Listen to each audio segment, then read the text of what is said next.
Welcome once again, my friends, and thank you for stopping by to listen to an old storyteller. Today we have a story from England, and the title of this story is The Brownies. Bairns are a burden, said the tailor to himself as he sat at work. He lived in a village on one of the glorious moors of the north of England, and by bairns he meant children, as every Northman knows. Bairns are a burden, and he sighed. Bairns are a blessing, said the old lady in the window. It was the tailor's mother who spoke. She was a very old woman, and helpless. She was past housework, but all day she sat knitting hearth rugs out of the bits and scraps of cloth that were shred in the tailoring. Bairns are a blessing, said she, is the family motto. Are they? Said the tailor.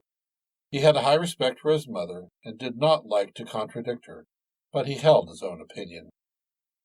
Look at Tommy, he broke out suddenly. That boy does nothing but whittle sticks from morning till night. I almost have to lug him out of bed of mornings. If I send him on an errand, he loiters.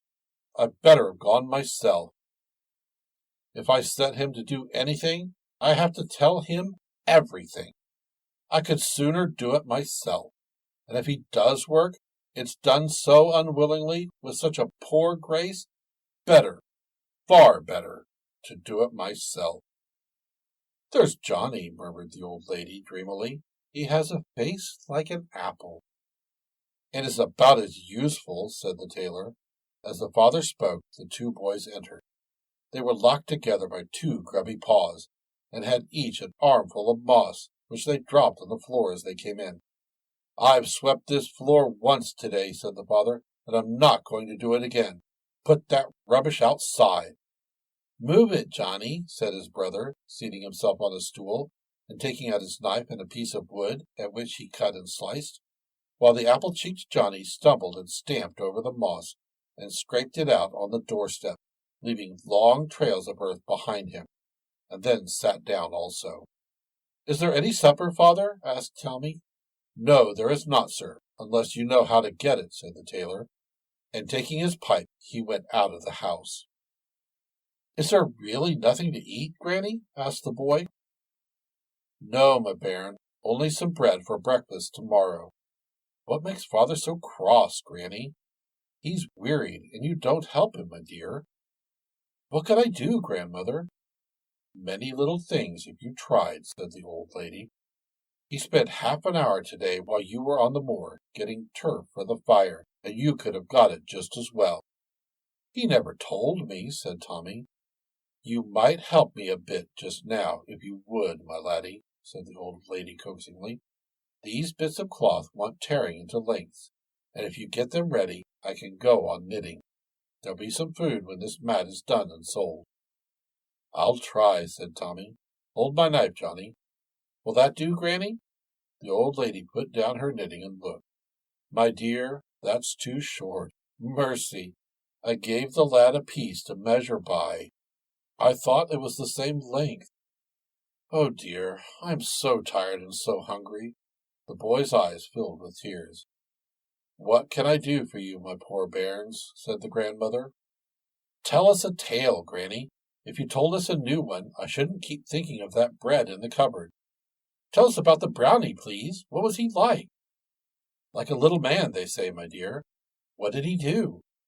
He came in before the family was up, and swept up the hearth, and lighted the fire, and set out breakfast, and tidied the room, and did all sorts of housework. But he never would be seen, and was off before they could catch him. But they could hear him laughing and playing about the house sometimes. How nice! Did they give him any wages, Granny? No, my dear. He did it for love. They set a pan of clear water for him overnight, and now and then a bowl of bread and milk, or cream. Oh, Granny, why did he go? The old owl knows, my dear. I don't. Who's the old owl, Granny? I don't exactly know, my dear. Many people used to go and consult the old owl at moonrise in my young days. But tell us more about Brownie, please, said Johnny. Did he ever live with anybody else? There are plenty of brownies, or used to be. Some houses had several. "Oh, I wish ours would come back," cried both boys in chorus.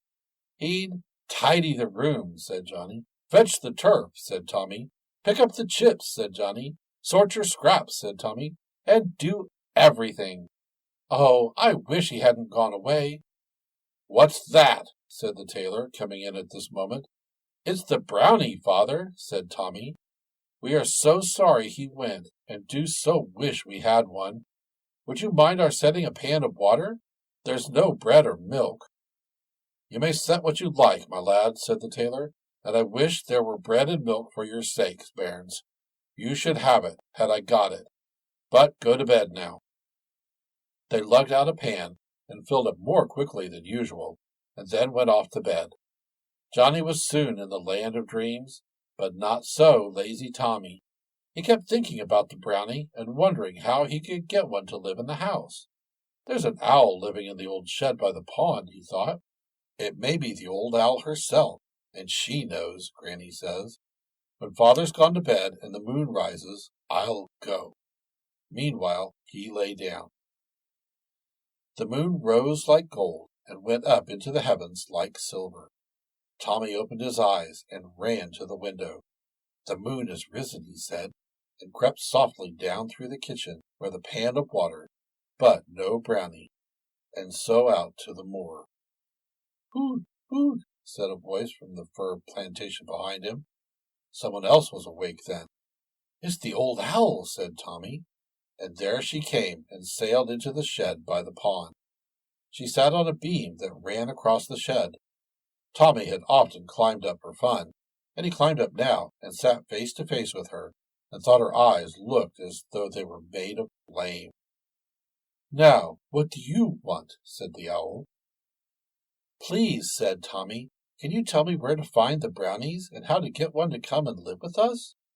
"Ooh," said the owl. "That's it, is it? I know of 2 Brownies."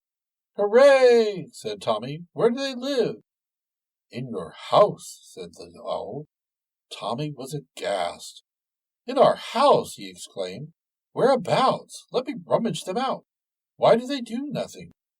"They are idle," said the old owl, and she gave herself such a shake as she said it that the fluff went flying through the shed, and Tommy nearly tumbled off the beam in his fright. "Then we don't want them," said he. "What is the use of having Brownies if they do nothing to help us?" "Perhaps they don't know how, as no one has told them," said the owl. "I wish you would tell me where to find them," said Tommy. "I could tell them." "Could you?" said the owl. "Woo-hoo, woo-hoo." And Tommy couldn't tell whether she was hooting or laughing. "Of course I could," he said. "They might be up and sweep the house, and light the fire, and spread the table, and that sort of thing, before father came down. Besides, they could see what was wanted. The Brownies did all that in Granny's mother's young days. And then they could tidy the room, and fetch the turf, and pick up my chips, and sort Granny's scraps. Oh, there's lots to do." "So there is," said the owl. "Woo-hoo!" "Well, I can tell you where to find one of the Brownies, and if you find him, he will tell you where his brother is. But all this depends upon whether you feel equal to doing it, and whether you will obey me." "I am quite ready to go," said Tommy, "and I will do as you tell me. I feel sure I could persuade them, if they only knew how everyone would love them if they made themselves useful." "Hoo-hoo, hoo-hoo," said the owl. "You must go to the north side of the pond when the moon is shining, and turn yourself round 3 times, saying this charm: 'Twist me and turn me and show me the elk. I looked into the water and saw—' When you have got so far, look into the water, and at the same moment you will see the Brownie, and think of the word that will fill up the line and rhyme with elk." The moon shone very brightly on the center of the pond. Tommy knew the place well. He went to the north side, and turning himself 3 times, as the old owl had told him, he repeated the charm. Then he looked in, and saw himself.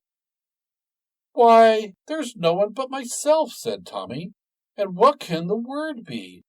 I must have done it wrong. I'll go back and ask the owl." And back he went, and there sat the old owl as before. "Woohoo!" said she, as Tommy climbed up. "What did you see in the pond?" "I saw nothing but myself," said Tommy indignantly. "And what did you expect to see?" asked the owl. "I expected to see a brownie. You told me so." "And what are brownies like, pray?" inquired the owl. "The one that Granny knew was a useful little fellow, something like a little man," said Tommy. "Ah," said the owl, "but you know at present this one is an idle little fellow, something like a little man. Woohoo! Woohoo! Are you quite sure you didn't see him?" "Quite," answered Tommy sharply. "I saw no one but myself." "Hoot! Hoot! How touchy we are! And who are you, pray?" "I am not a brownie," said Tommy. "Don't be too sure," said the owl. "Did you find out the word?" "No," said Tommy. "I could find no word with any meaning that would rhyme but myself." "Well, that runs and rhymes," said the owl. "What do you want? Where's your brother now?" "In bed in the malt loft," said Tommy. "Then now all your questions are answered," said the owl, "and you know what wants doing, so go and do it." And the old lady began to shake her feathers for a start. "Don't go yet, please," said Tommy humbly. "I don't understand. You know I'm not a brownie, am I?" "Yes, you are," said the owl, "and a very idle one. All children are brownies." "But I couldn't do work like a brownie," said Tommy. "Why not?" inquired the owl. "Couldn't you sweep the floor, light the fire, spread the table, tidy the room, fetch the turf, pick up your own chips, and sort your grandmother's scraps? You know there's lots to do." "But I don't think I should like it," said Tommy. "I'd much rather have a brownie do it for me." "And what would you do meanwhile?" asked the owl. "Be idle, I suppose. And what do you suppose is the use of a man's having children if they do nothing to help him? Ah, if they only knew how every one would love them if they made themselves useful." "But is it really and truly so?" asked Tommy in a dismal voice. "Are there no brownies but children?" "No, there are not," said the owl. "Listen to me, Tommy. The brownies are little people, and can only do little things. When they are idle and mischievous, they are called boggarts, and are a curse to the house they live in. When they are useful and helpful, they are brownies, and are a blessing." "How nice!" said Tommy. "Very nice," said the old owl. "But what must I say of the boggarts? Those idle urchins who eat the bread and milk, and don't do the work, who untidy instead of tidying, cause work instead of doing it, and leave little cares to heap on big cares, till the old people who support them are worn out altogether." "Don't," said Tommy. "I won't be a boggart. I'll be a brownie." "That's right," nodded the old owl. The next thing he knew, the owl had taken him home, and he found himself in bed, with Johnny sleeping by his side. "How quickly we came," said he.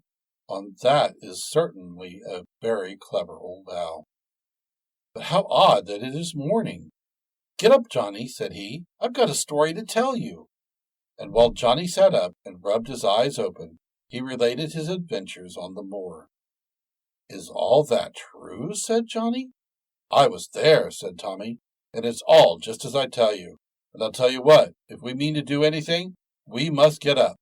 Though, oh dear, I should like to stay in bed." "I won't be a boggart," said Johnny. "It's horrid. But I don't see how we can be brownies, for I'm afraid we can't do the things. I wish I were bigger." "I can do it well enough," said Tommy, following his brother's example and getting up. "Don't you suppose I can light a fire? Think of all the bonfires we have made. and I don't think I should mind having a regular good tidy-up either.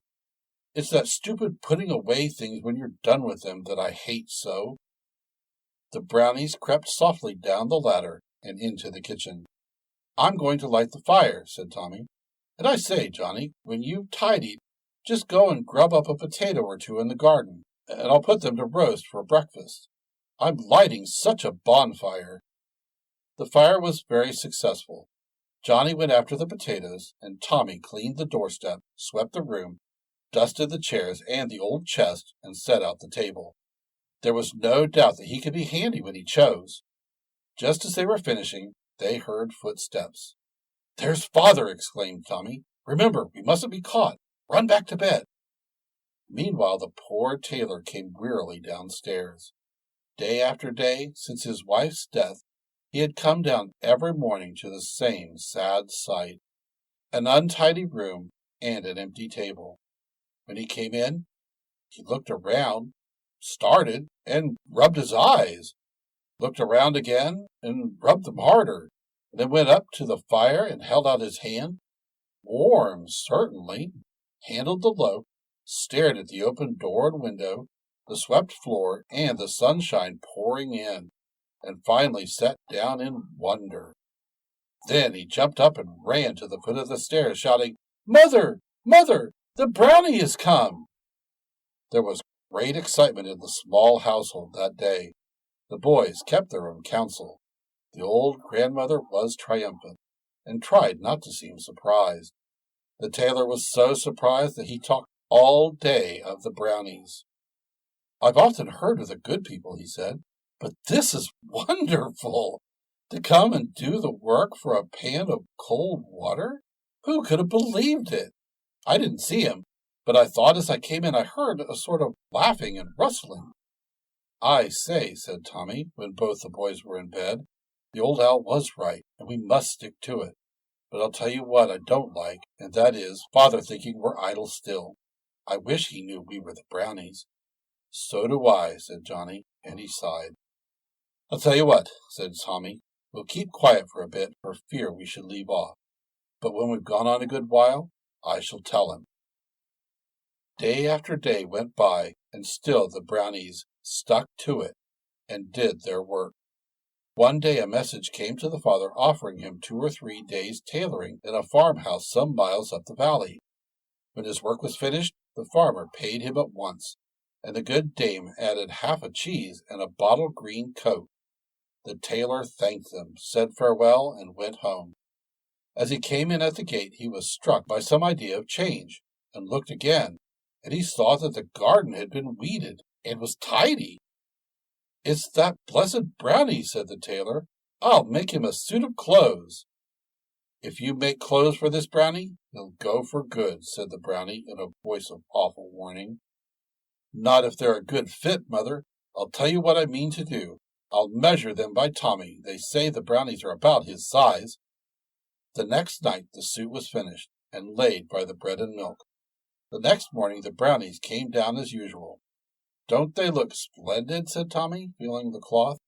"When we've tidied the place, I shall put them on." But long before the place was tidy, he could wait no longer, and dressed up. When the tailor awoke, he heard voices. "It's the Brownie," he thought. "I must look."